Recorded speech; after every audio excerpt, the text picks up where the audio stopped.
Welcome to the Massive Iron Channel. I'm Steve Shaw, editorial director at TigerFitness.com and Muscle and Brawn Nutrition CEO. Guys, it's Q&A Saturday. I'm a little bit late. It's Sunday, Father's Day. I drove to Wisconsin to pick up my girls yesterday. So I was on the road for about 14, 15 hours. So this is a little bit late. I apologize. Guys, before I get into the questions, if you have a question you want me to answer on a Q&A, check out my Q&A link below. It's over at the Tiger Fitness Forum. You can post your questions up. I answer every question posted. The best questions I take and turn into a Q&A video just like this. Now, if I answer your question in a Q&A video, you can email me, and you can find my email below. You can email me. I'll send you a copy of either of my books, Massive Iron, which is a complete base building book, or Massive 6, which is a 6-month beginner program. I'll email you a copy of either of those for free. So, again, if you want your questions answered, hit the Q&A link. If I answer your questions, you get a free copy of one of my books. So, guys, I'm going to get into the questions today. I'm just going to kind of wing it. I have all the questions here that I received from this week, so I'm just going to kind of look at things and pick out some of the best. Let's see. We'll start with BAnotBaracus. I'm probably pronouncing that wrong. I've answered a question from him before. Probably screwing that up. He says, "Hey, big, hairy, ugly dude. My power rack is in the Florida room outside. I didn't have the power rack last summer, so the heat was never a problem. But during my workouts last night, I was sweating so bad I got lightheaded during squats and was too drained to complete sets." Now, I made a video on this a couple days ago, but this is a good question, so I want to repeat the answer. He's basically training outside. It's extremely hot, and he's wondering if there's anything he can do to handle that. There's a couple things you can do. Number one, you can reduce the volume during the hot months by about a third. You can take the very difficult exercises, which are squats, deadlifts, whatever. You can put them at the end of your program. Generally, I don't advocate this approach, but if they're leaving you, in a position where you're like, man, I can't go on. Sometimes I do that when it's really hot in the gym. I'll do squats at the end. I'll do deadlifts at the end. Obviously, you're not going to go heavy, heavy, heavy. You're going to use quality. You have to focus on quality reps.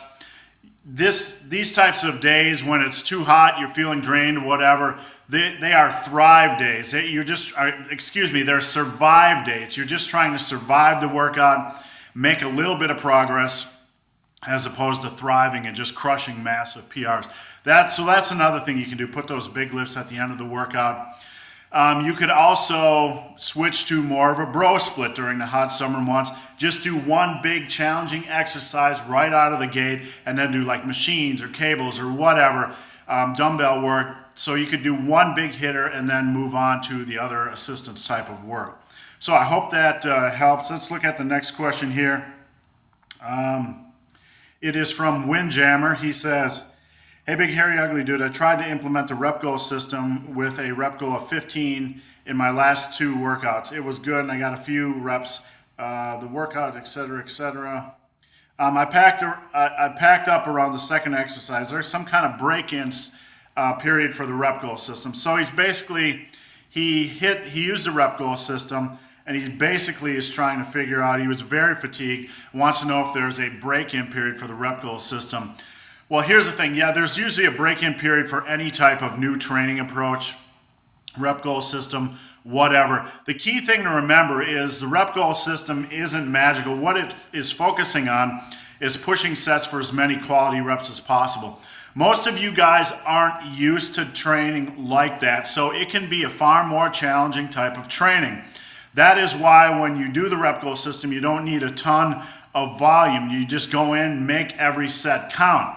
So when you're jumping into a new approach like this, and if it feels too fatiguing, you might want to just drop things from 3 sets to 2 per exercise, or 4 from 3, or maybe just do 1 set like that for a week, maybe 2 sets the next week, just to get just to ease into things a bit.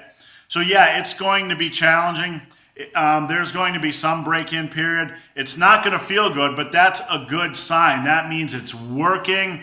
Things are going as planned. That's how you want to feel. You want to feel like Man, I got into the gym, used the Big Hairy Ugly Dude's rep goal system, pushed every set to the limit. After like 10 sets, I was done. I had to squeak it out on the last 5 sets, and I didn't want to do anymore. I say, if you're training hard enough, you won't want to live in the gym. You'll be ready to go after 45 minutes to an hour, and that's pretty much how it should be when you're maximizing sets using the rep goal system. So yeah, you might want to ease into things. A set per exercise the first week, a couple sets per exercise the next couple of weeks. But look, it's going to be difficult. It's going to be challenging. All I can say is hang tough, gird up your testicles, bring your intra-workout BCAAs, eat a big meal post-workout, and just hang with it, because the results, it's going to pay off. It's going to give you results. All right, guys, I'm moving on to the next question. It is from Samuel Cusick-Riley. I don't know if you guys can see that. Big hairy ugly dude's got some bags. Haven't slept the last 3 days. Been driving all day, every day. Samuel Cusick-Riley says, "Hey Steve, let me get some coffee here, guys. Black, no cream, no sugar, just black. Black. BBC, big black coffee. BBC, big black coffee. All right. Samuel Cusick-Riley says, "Hey Steve, I'm doing full body every day. Squat, bent over row, bench, overhead press, deadlifts, and skipping some cheeky face pulls. And skipping," he means jumping rope. Sorry, that I believe he's from the UK, and that went over my American head there for a second when he said skipping. And some cheeky face pulls. Is there any point in doing an accessory because I'm hitting calves by skipping or jumping rope, biceps by etc., by rowing, forearms by deadlifting?" So he's basically just going in and doing the big movements, and he wants to know if it's okay to skip the accessory work. He says, "P.S. I'm recovering fine from my workouts, etc., etc." Look, if you're running this type of program right now and you're enjoying it, stick with it. It's a long road. You're going to be lifting for a long time because you love the lift. You love to lift.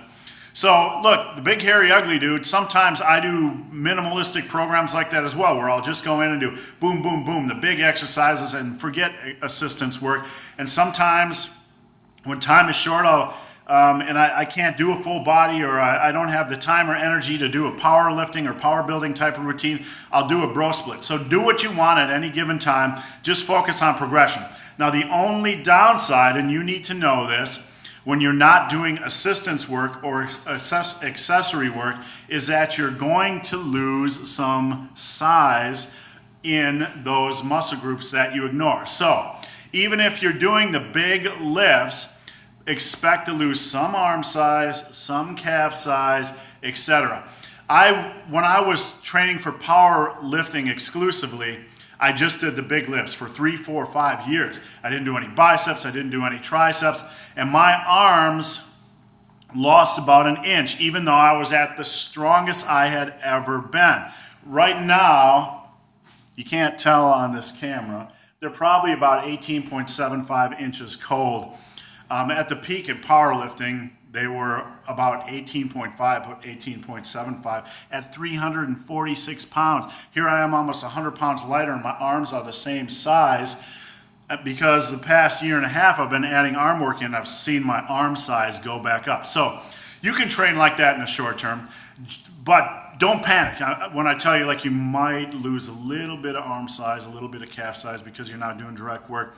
If you do this type of basic program and you come off it and you get back on a bodybuilding, power building type of workout, that size is going to come back. If you have size and you lose just a little bit of size from doing a program like this, it comes back. Muscle memory's a beautiful thing. Oh my goodness, I got all kinds of lint up on this shirt. Excuse me, kids, excuse me. So if you lose a little bit of size, don't worry about it. The first and foremost, when you go in the gym, do what excites you. Do what excites you. Do what you want to do in the gym. If it challenges, if you want to try just a basic routine, go in there and give it heck. If you're recovering, stick with it. Nothing wrong with that. All right. Next question is from Flavio Gil, a frequent questioner. on the Big Hairy Ugly Dude's channel. He says, hey Steve, I'm in one of your power building Q&As, you said that after 6 to 8 months of training, a lifter should think about changing to an upper-lower split. Since I've been training for 11 months now doing a full body, I want to try an upper-lower. My squat and bench are in the 1-year strength standards ballpark that I put together. So he's probably around 275, 315 squat, etc. Bench is 185, 225, somewhere around there. My deadlift's a little behind. I'm not very familiar with upper-lower splits. Can you show me how to make a decent upper-lower split? Good question. I'm going to give you guys a basic framework on the fly here for an upper-lower split. Basically, you want to make sure you keep at least one rest day in between upper-lower blocks. So upper-lower rest, upper-lower rest, rest. Or you can do upper-lower rest, upper-lower rest. Like a ninja, kids, like a big, fat, big, hairy, ugly ninja. So you can work it like that. 2 days on, 1 day off, or 2 days on, 1 day off, 2 days on, 2 days off. So upper, lower, rest, upper, lower, rest, rest. Now, on the upper body days, I usually start with a pressing movement, chest pressing movement, like the bench press, dumbbell bench press.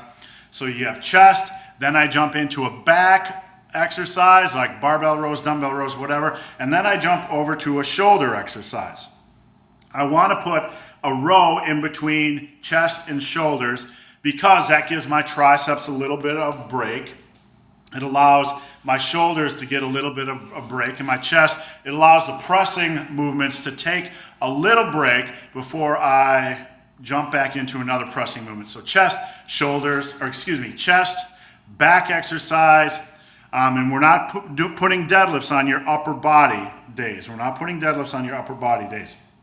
So chest, back, shoulders, tricep exercise, bicep exercise. Boom, that's your upper body day. On your lower body day, you're going to do squats or deadlifts, a hamstring exercise. You're basically going to do a squat exercise. You're going to do a deadlift or power shrug variation. You're going to do a quad exercise, a hamstring exercise, a calves exercise, and maybe an abs exercise. Now the quad exercise is you don't have to do it if you don't want. So I want you to do let me repeat that, a quad exercise, or excuse me, a squat variation, a deadlift or power shrug variation, hamstring exercise, calves and abs. Calves are optional. You can either do calves, you can do another quad exercise, you can do whatever you want, however you want, but that's how you do the upper-lower split. Now when I do the lower days with deadlifts and squats, on my first day I'll do like heavy squats or rep work squats, and I'll follow that with power shrugs. On the next lower body day, I'll lead off with deadlifts and then do something like leg presses. So I might not be squatting twice a week. You can squat twice a week. I like to work in squats and leg presses because I love the big quads, kids, and the women love the big quads on the big, hairy, ugly dude, kids. So that's how I do things. So that's a basic structure for the upper-lower routine. Again, chest, back, shoulders, triceps, biceps on your upper. On your lower, a squat variation, a deadlift or power shrug variation, hamstrings, calves, abs. If you don't want to do calves, fine. You can do another quad exercise. So I hope that has been of some help. All right, let me get some coffee here and move on to the next question. All right. Let's see. It's from TheNextBlaha. He is running Sheiko's updated 4-day template. It is basically Monday, squat and bench. Wednesday, deadlift and bench. Friday, squat and bench. Saturday, deadlift and bench. He says, after each session, there is also an example accessory work such as dumbbell flies, but more to help recovery than to build muscle. Even though the volume is probably good enough to stimulate near maximal hypertrophy strength, is it recommended to do accessories that will bring up your weak points and increase your 3 lifts after the main sets, usually bodybuilding style? My main weakness right now are back and quads. There's a leg press already as an example twice a week on this program, a 5x5. So I push this close to failure, and for back, he does a 5x10. So he knows, I know your rep goal system, and wondered if you would recommend that when as accessory work when doing Sheiko. Look, The focus on Sheiko, anytime you're going to do a specialty program like Sheiko, or a specialization back program, or a deadlift specialization, or a squat specialization program where you're squatting every week, or a frequent bench press specialization program when you're benching every week, don't try to do everything all at once. These types of programs like Sheiko, bench, like a specialized squat everyday program, those are focused, laser focused on that lift. So yes, you're going to do some accessory work. You can do some assistance work.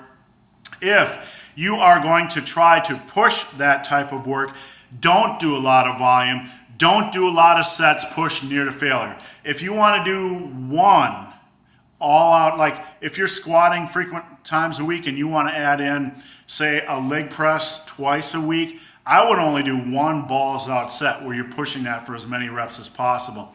You can do more work after that, but I wouldn't overkill it. I wouldn't have super intense, push near to failure, all out effort sets. I wouldn't add a lot of those to a specialization program. Look, just remember, specialization programs are short term. They're run to improve a specific lift like the bench press squat, or bring up a weakness like back size, arm size, whatever, if you could run an arm specialization program.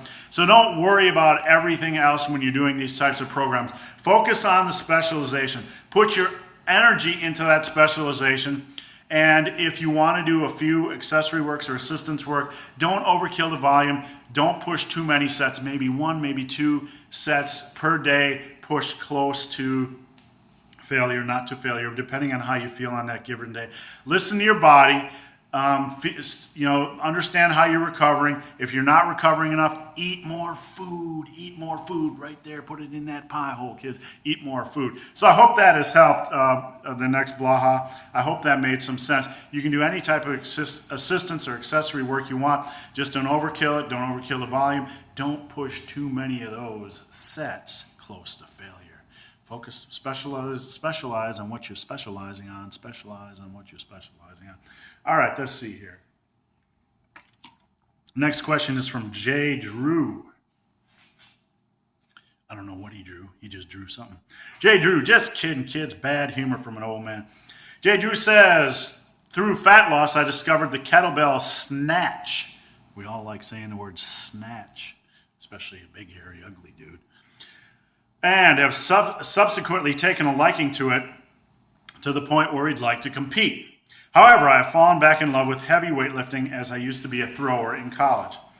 As I get near the weight, I was wondering if it's detrimental to train for the kettlebell snatch and power building. No, not at all. Look, not at all. Life is all about doing what you want. You can implement two types of training. I used to play basketball when I was doing my power building back in 86, 87, 88. I would lift for an hour and a half. I would go play basketball for an hour to 2 hours. Sometimes I'd play ping pong for an hour. Sometimes I'd go running for a half an hour. I was doing a lot of fitnessy stuff. The key thing to remember is that you want to eat. You want to make sure you're recovering. If you're not recovering, you need to eat more. And when you're implementing something like complexes or snatches or whatever, I would either do them on off days or do them like first thing in the morning when you're training, say at 4 o'clock at night. Maybe you could do your snatch workout early in the morning because they're not going to give you all day long to recover. Or you can do your lifting and then do your snatch work. One of the things you could do would be just to pare down your lifting a bit from like 3 sets per exercise to 2 sets per exercise, understanding that if you're maximizing these sets, you're probably going to be just fine. You'll still make consistent quality progress on 2 sets per exercise, and then you'll have time to work in another interest, which is the kettlebell snatches. Look, live life how you want. Whatever you're passionate about, just understand it's about balance. You don't want to get so obsessive compulsive about lifting that it takes you away from something else you love or some other interest you want to pursue. The big, hairy, ugly dude has gotten into hiking a lot in the last few years. Since I lost weight, I'll do a lot of long hikes, extreme hikes, crazy hikes, difficult hikes. Never once do I worry how that's going to impact my training. Never once, because life is short, man. Life is short. I go and hit it hard in the gym. I go hit it hard when I'm hiking. I do whatever I want to do. And that's really what it's about. That's freedom. If you're lifting and it becomes a form of bondage, that's not good. So yes, you can have multiple hobbies. You can have multiple interests, multiple lifting interests, multiple fitness interests. Just do them wisely. You don't want to fatigue your body before doing heavy lifting. That's really the key. So I hope that helped, Jdru. Let me grab some more coffee. BBC, Big Black Coffee. BBC, Big Black Coffee. I know Mark Lobliner uses BBC for something else, but BBC is really about Big Black Coffee, kids. All right, let's see what we got here. BenC, frequent questioner, says, I do squats, bench, and rows twice a week, and I do deadlifts, military press, and pull-ups once a week in the middle day of a full body. So his full body is squats, bench, rows on Monday and Friday, for example, and the middle day, deadlifts, military press, and pull-ups. So he says, my chest is overdeveloped. He's got huge, spectacular chesticles. His chesticulation is just overdeveloped. He's got overdeveloped chest compared to the rest of his body, and his posture is getting worse. So he does face pulls on all 3 days, etc., etc. He's wondering if he should start to alternate bench and military press while keeping rows and pull-ups on the same day. Here's the thing. If you're starting to notice an imbalance, you probably want to try to correct it. So yes, instead of doing bench, military press, and bench on a full body workout, I would either switch to an upper lower where you could still do this 3 days a week. You could do upper, lower, upper. And those are 3 days a week. And then the next week, lower, upper, lower. So you could flip-flop that and do bench and military press variation on the same day on an upper lower split. Or you could seek balance by alternating a bench, military press, bench on your full body workout. So you could do a heavy bench and a lighter shoulder work movement like bulldozers. On the middle day, you could do a heavy overhead press variation followed by maybe like dumbbell flies or cable crossovers, whatever. On Friday, you could go back to a heavier bench variation and a lighter shoulder. You could alternate. So you get both of them in each day on that full body workout, but you're alternating between heavy. Now, if you're noticing an imbalance, one of the important things to know is my back, big, hairy, ugly dude, my back. You want to do more back work. Generally, some people advocate a 2-to-1 ratio between back work and chest work, and a 2-to-1 ratio between back work and shoulder work. I don't get that anal. I just do 1-to-1. It makes things simple. But if you're I don't necessarily think it's necessary. I don't necessarily think it's necessary. Redundant. But if you're like BenC and he's noticing that there is an issue, I would maybe add a little bit more back work just to balance it out. What I like to do when I'm structuring full body workouts is on Monday and Friday, do a heavy type of row. On the middle day, deadlift day, I like to do deadlifts and a pull-up or inverted row variation. So I have 4 back exercises worked in, 2 rows on Monday and Friday, and a deadlift and pull-up on Wednesday. So I have 4 back exercises. That's a little bit more work than you're getting for your chest and shoulders, so that might help. BenC, I hope that helped. Let me get some more BBC. The nectar of gains, kids, the nectar of gains. All right, what do we got here? Let's see, MannyS. He's got a question. I'm just rolling today. I didn't even look at the questions. I didn't have time to look at the questions. I'm just rolling with what we got. MannyS says, I've always loved full body 3 times a week, and because I hate body part splits, but since I am not a beginner, I noticed that the intensity I can't fully recover from workout to workout on certain body parts. I was thinking about an upper-lower split that I've tried in the past. The only thing is that I can't help see some overlap. When doing, let's say, deadlifts on Monday, then the next day I'm doing barbell rows. I feel like I'm training almost the same muscles. Am I overanalyzing things? Yeah, a little bit. Look, there is some overlap, especially when you're doing compound exercises. when I do upper lower splits, and earlier in this video I talked about a recommended upper lower split. You're doing deadlifts on the lower days. So you're doing you're doing back work on your upper days and deadlifts on your lower days. There is some overlap. That doesn't mean A, you won't recover. B, that doesn't mean you won't make gains. There's going to be some overlap. There's going to be a little overlap, especially on an upper lower split when you're looking at like lifts like the deadlifts and squats, but especially the deadlift. The deadlift is going to hit your back. You could put it on upper days, but the reason why I don't is because I don't want to do deadlifts on upper days and then come back and do squats on lower days. It just doesn't make smart. It's just not a smart move in the opinion of the big, hairy, ugly dude. So yeah, there's going to be some overlap. Yes, you are overthinking. Don't worry about it. The body will recover. So that's my opinion on upper lowers. Keep deadlifts on the lower body days. There's going to be some overlap. The back and the triceps, your back and your triceps can take a lot of punishment. As long as you're eating enough, you're going to recover. All right, guys, let me get some more BBC here and see what we got going on. This is a good friend of mine from the Muscle and Brawn Forum. I refer to him as Belf. I believe his name is Cam. And he has a question. So 6 months ago, I started at a body weight of 187 and have worked up to 201. I plan on getting up to 220 through the next few years. As I make these weight gains, it's easy to make strength gains. So he's noticing that as he's gaining weight, it's easy to make strength gains. And made me wonder, he says, once I get to 220, can I expect to see strength gains as I progress through the rest of my life as he's holding around 220? Look, that's a very good question. That's a very good question.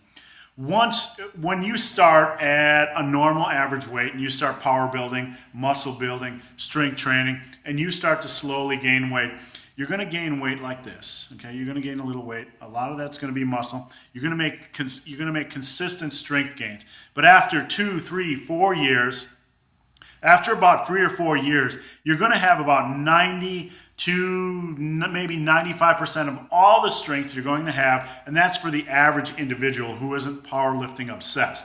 So after 3, 4 years, you're going to be stronger than most everybody at the gym. You're going to have about 90 to 95% of all the strength you're ever going to have. You should have about 90 to 95% of all the muscle you'll ever build.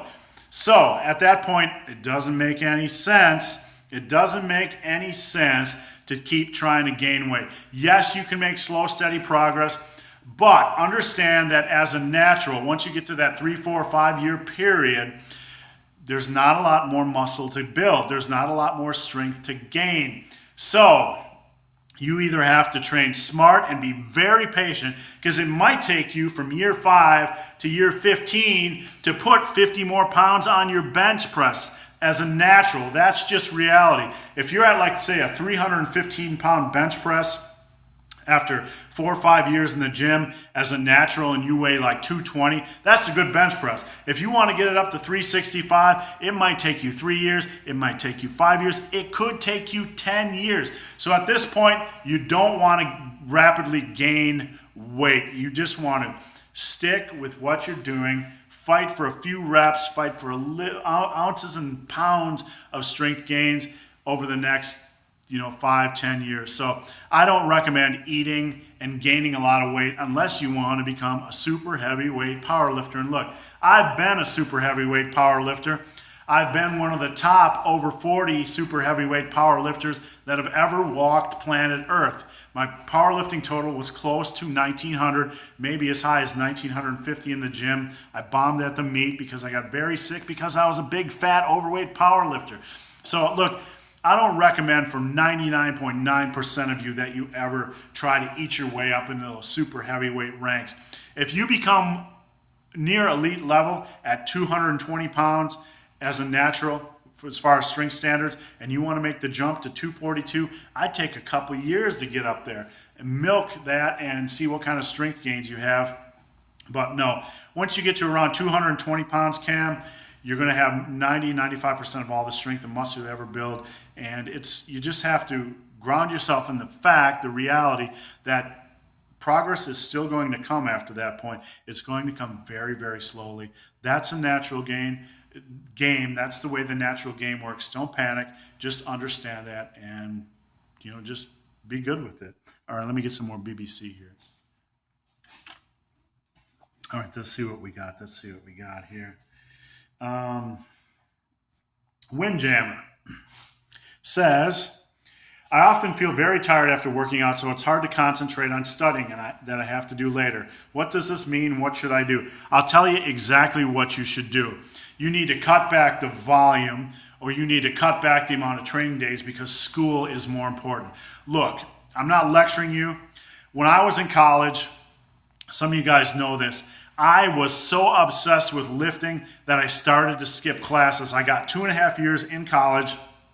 I actually never finished college. I never got my degree. I spent 20 years in hell working crappy jobs until I started writing and got into the fitness lifting industry. School is a priority. Life is a priority. At any given moment in your life, you have to say, what is the top priority? You have to put your time and your effort and your energy and your focus into that top priority. If you're in school, it has to be your schoolwork. If you're a dad, it has to be your children or keeping your job. You have to put your focus and energy into those top priorities in life. And after that, you might have to back off your training volume a little bit. You might have to back off your intensity. You might have to back off the number of days you're in the gym. But if you're too tired after lifting to function as a dad, to function doing your schoolwork, you gotta dial it down in the gym. That's the only solution. Don't panic. You're still going to make gains. So what if they're not optimal? Maybe they're only 75% optimal. Maybe they're only 80% optimal. That's still going to yield good quality pectoral gains, good quality bench increases, all that kind of good stuff. It's a long road. This lifting is a long road. You just got to keep walking it. You're going to have obstacles. You're going to have different priorities along the way. Don't let it consume you to the point where you screw up the other important things in your life. All right, let's see what we got here. We got a ton more questions. We're rolling on. This is going to be a long video, but so hang with me, guys. I maybe have a few more questions left. Kushal, Kushal, has a shoulder injury question. I'd like to ask you about shoulder surgery. Has anyone you know who does weight training gone through it? If yes, how long after surgery did they start pushing their training again?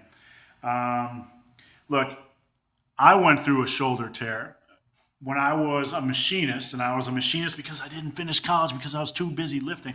I was a machinist, and I took one of these big old empty barrels, these big old empty oil drums, and I picked it up like this, okay?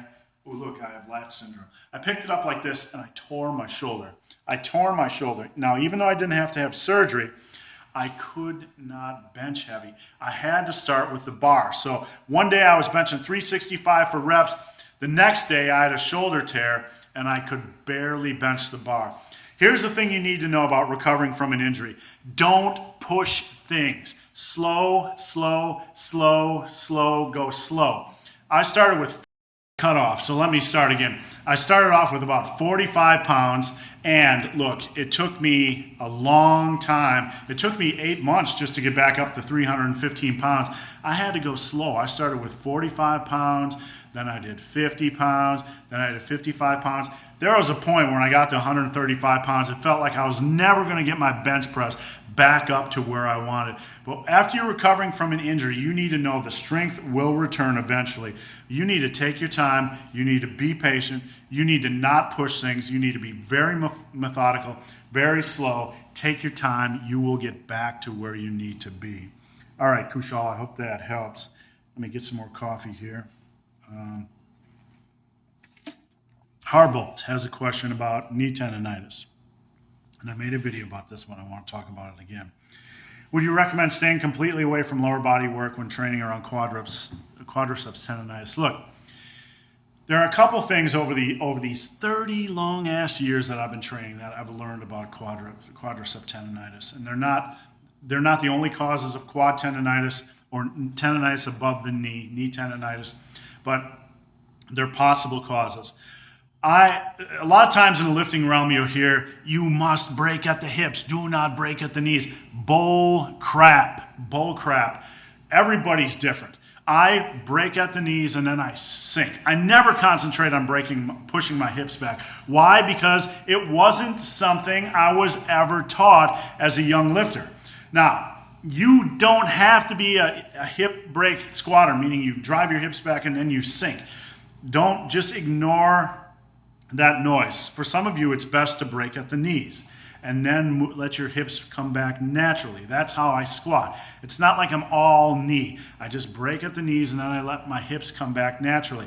So the point here is that when I go on and do box squats, and I've trained box squats with guys like Donnie Thompson at his compound gym in South Carolina. I've been with some of the best. I've trained with some of the best. When I do box squats, it forces me to think about driving the hips back more. And you know what happens?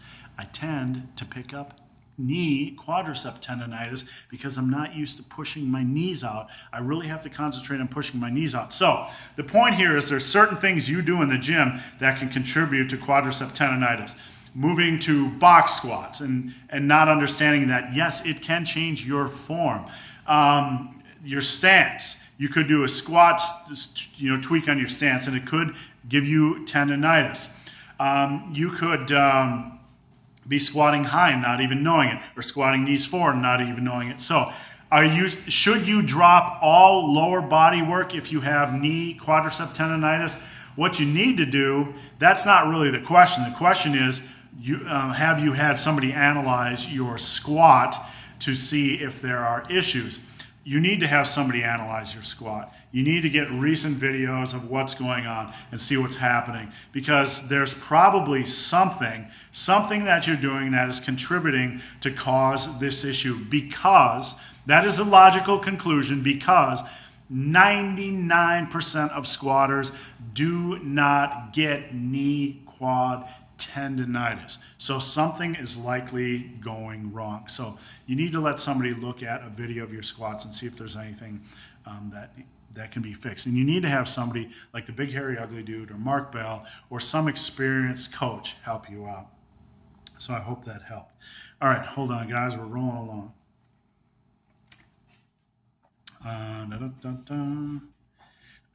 Schmeegs says, I work out at home in order to save time for other important things, wife, kids, work.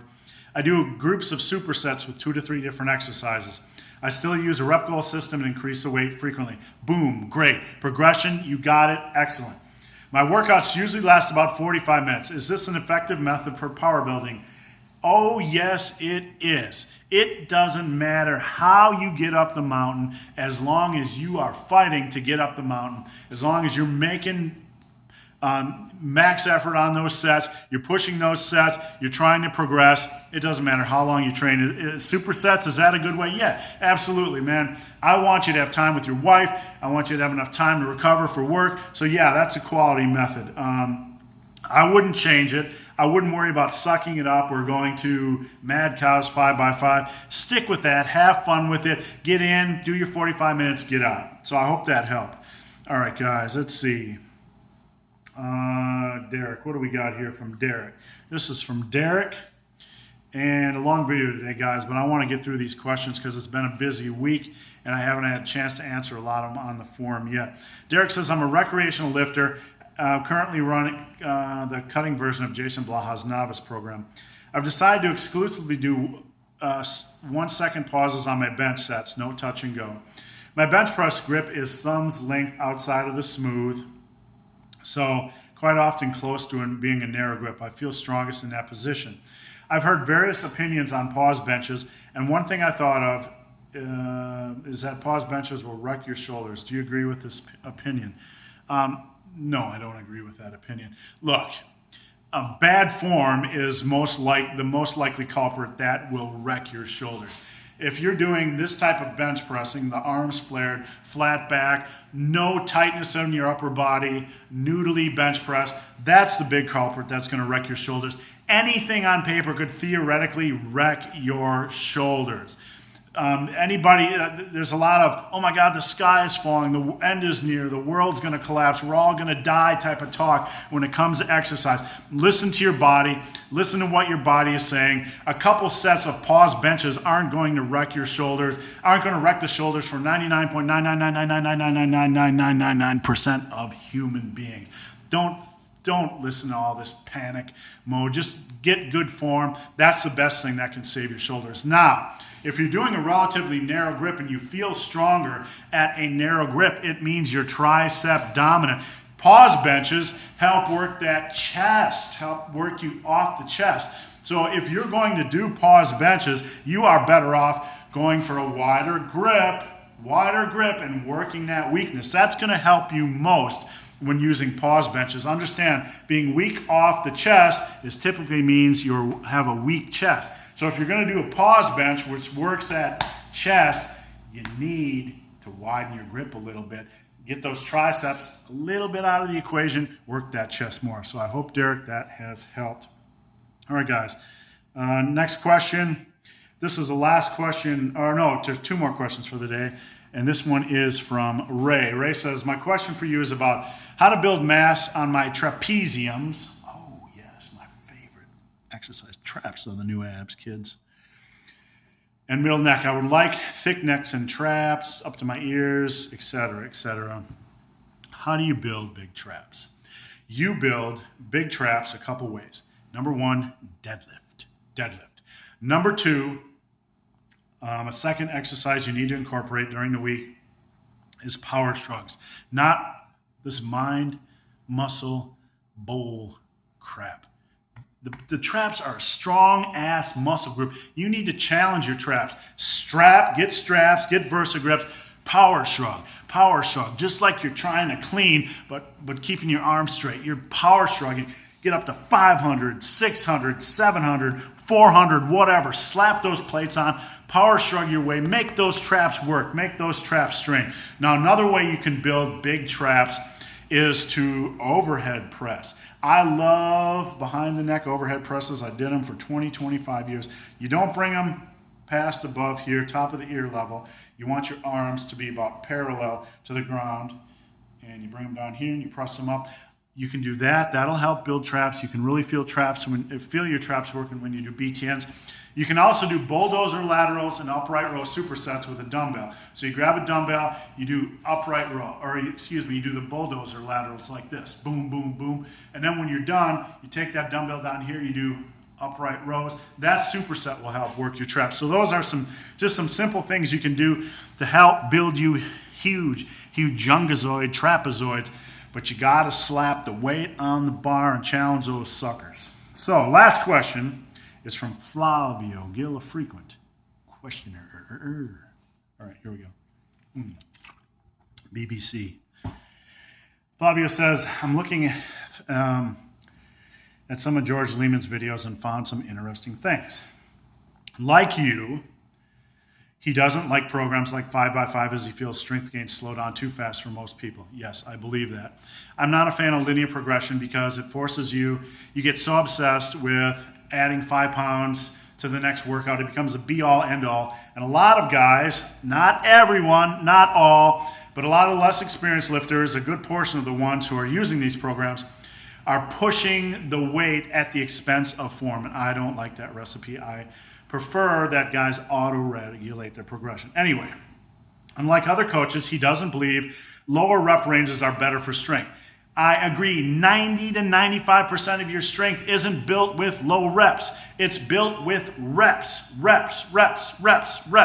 Just like, all the big lifters, all the 70s big type of lifters, they did a lot of rep work, and then when they were peaking for powerlifting or getting on their drug cycles or whatever they're doing, they'd start to slowly back it down.